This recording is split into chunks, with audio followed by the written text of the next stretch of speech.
हम चाहते हैं, हम आपको इलेक्ट्रली हराना चाहते हैं, लेकिन हम आपको रिडिक्यूल नहीं करना चाहते हैं।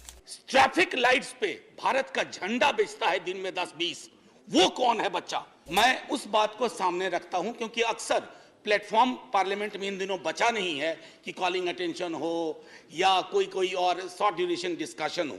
महोदय, अगर आप गौर करें, बीते कुछ वर्षों और कुछ महीनों में कई सारी फेलोशिप खत्म कर दी गई है और उन फेलोशिप के खत्म होने का नतीजा क्या होता है सर?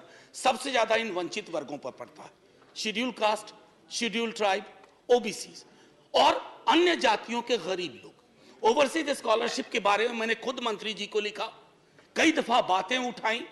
छोटा सा तर्क है कि भारत की संस्कृति, भारत की जाति व्यवस्था को समझने के लिए विदेश में क्यों अध्ययन करेंगे? साहब, यहां तो माहौल ही नहीं है अध्ययन का। सेकेंडरी सोर्स वहां काफी कुछ है, आर्काइवल मटेरियल है, और अगर आप इन चीजों से लोगों को महरूम कर रहे हैं तो जाहिर है कि आपका रेटोरिक है विश्व गुरु बनाना, आप असल में विश्व गुरु बनने की ओर नहीं अग्रसर होना चाहते हैं। माननीय उपसभापति महोदय, I also thought of bringing in something which is very fundamental to our court discussion these days, and where DMK and Rashtriya Janata Dal share a uniform thread of unity, and I believe very strongly कि हमारे भाजपा के कई साथी भले सामने ना कहें, उनके अंदर भी ये मनोभावनाएं गाहे बगाहे जागृत होती रहती हैं। सर, बीते दिनों EWS रिजर्वेशन पर माननीय सर्वोच्च न्यायालय का फैसला है। फैसला स्प्लिट था। स्प्लिट फैसले में कई संभावनाएं होती हैं, कई भविष्य के लिए प्रतिबद्धताएं उसमें छुपी हुई होती हैं, लेकिन हमारा आशय यहां दो चीजों से है। माननीय मंत्री महोदय, आपसे इसलिए अपील कर रहा हूं कि आपके अंदर कम से कम इन वर्गों और समूहों के लिए, बावजूद कि इकोसिस्टम आपके समर्थन में नहीं है, आपके अंदर एक दर्द है, मैं कई वर्षों से जानता हूं।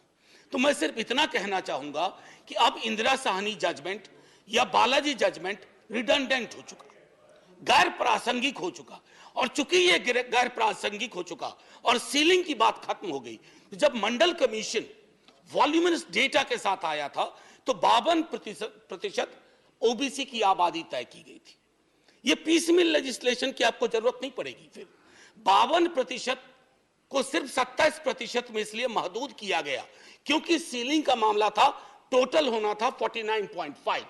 अब जब सीलिंग खत्म हो गई है, ऑनरेबल वाइस चेयरमैन साहब, immediately the government should go for 52% reservation for OBC communities immediately. अगर आप डिनाई कर रहे हैं तो आपके मनसा वाचा कर्मणा में फर्क है।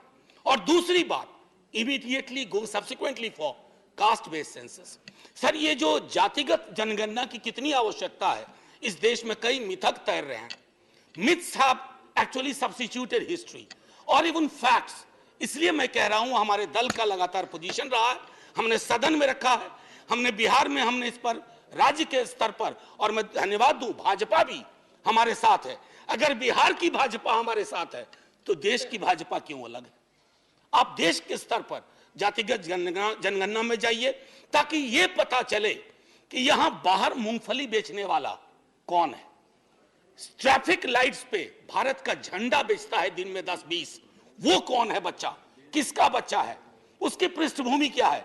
जब तक आपके पास ये वैज्ञानिक आंकड़े नहीं होंगे, तब तक आपकी नीति और नीयत दोनों में खोट रहेगा। और हम विपक्ष में इसलिए ऐसा नहीं कह रहे। हम चाहते हैं, हम आपको इलेक्ट्रली हराना चाहते हैं, लेकिन हम आपको रिडिक्यूल नहीं करना चाहते हैं। हम सिर्फ आपको इतना बताना चाहते हैं, अगर संविधान की शपथ ली है तो प्रस्तावना की पंक्तियों के अनुकूल आप जातिगत जनगणना में फौरी तौर पर जाइए। तब तक 52% आरक्षण सुनिश्चित करिए ओबीसी के लिए, और अंबेडकर साहब की मूर्ति पर जब माल्यार्पण करिए ना, तो कम से कम अंबेडकर साहब की कुछ बातों को अंतर्मन में ग्रहण भी कीजिए।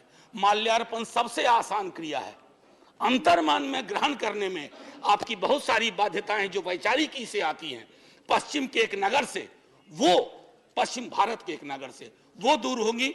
जय हिंद सर, धन्यवाद।